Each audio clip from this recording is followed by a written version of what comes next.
because I support you. We have known each other for a long time, since college. I'm so proud of you and your successful career journey. And for you to then turn around and add to your father's legacy, to support young black men in Chicago, to have a space for them, to provide mentorship and scholarship money is so powerful. This is a spot in your life that was an extraordinary loss, but to turn it into a positive and to support other people, other young men, is so powerful. So Dr. Derrick, tell me, why is black male development so important, not just for African Americans to support, but for all of society? Our communities are filled with young men who have enormous potential.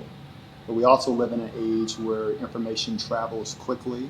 Sometimes it's sensationalized, and too often it's the type of content that can be discouraging. And it's important to have opportunities like those afforded by the foundation to connect our young men with a pathway forward that helps them realize their dreams, helps open doors that otherwise might be closed to them.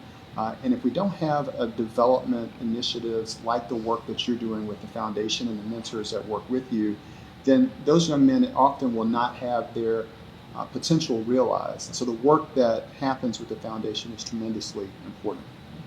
Now, you all are parents. Tell me what you want people to see when they see young black boys, when they see your children.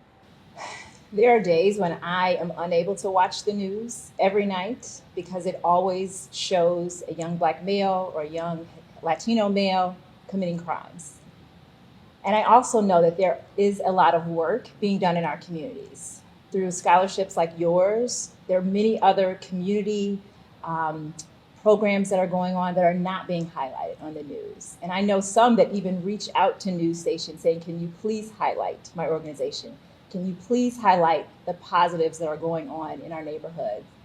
And I think there is a narrative to keep us at the status quo.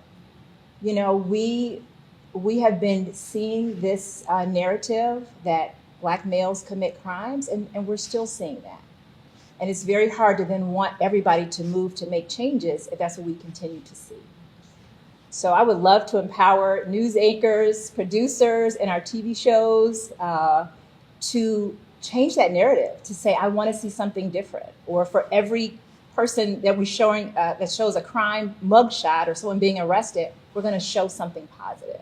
That hasn't happened yet, but I would love to see that, because our young black men are doing powerful things. They're doing amazing things, but we see usually one story, one school of all black males getting a scholarship. There are plenty of black males that are going to college. We just aren't showcasing and highlighting that.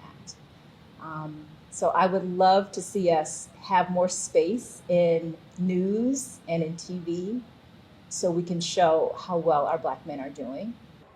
So Dr. Derrick, a lot of our students don't have a lot. That's why they apply for our scholarship. They come from really like humble beginnings, right? And you came from humble beginnings. Tell me why success is so bittersweet when someone comes from really literally nothing to success. You know, I think the bittersweet component is that sometimes young people can feel like the grass is greener on the other side for the individuals that they see in positions that many would identify as being successful. And that's part of the reason why it's important that we, one, demystify that journey, that we share our stories with them so that they can really relate to the commonalities in that journey. Often we have a lot more in common with many of the individuals who are in positions or roles that we aspire to achieve than we know. And that's one of the things that I learned from firsthand experience along my journey.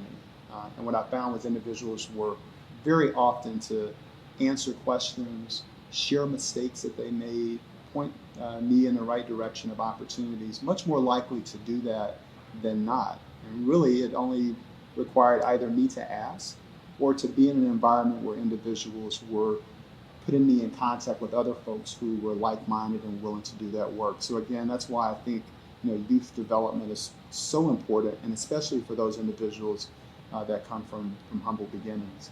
If it's okay, I want to also add to what Shawn was sharing earlier, because I think as parents and as a father of two black boys, it's a delicate balancing act of both ensuring that we are nurturing them and insulating them from some of the harmful narrative that's out there that can cause them to have lower self-esteem, but also ensuring that they have an awareness of what is being broadcast out in the environment or shared on social media that might not represent them in the most positive light, so that they can then calibrate and adjust as they mature to be able to operate efficiently and really be their very best in that environment that didn't occur overnight. And so, even if we continue to have our best aspirations about where our community, where our city, where our nation can be going forward, it's going to take some time for us to move along that journey. So we have to ensure that our young men are prepared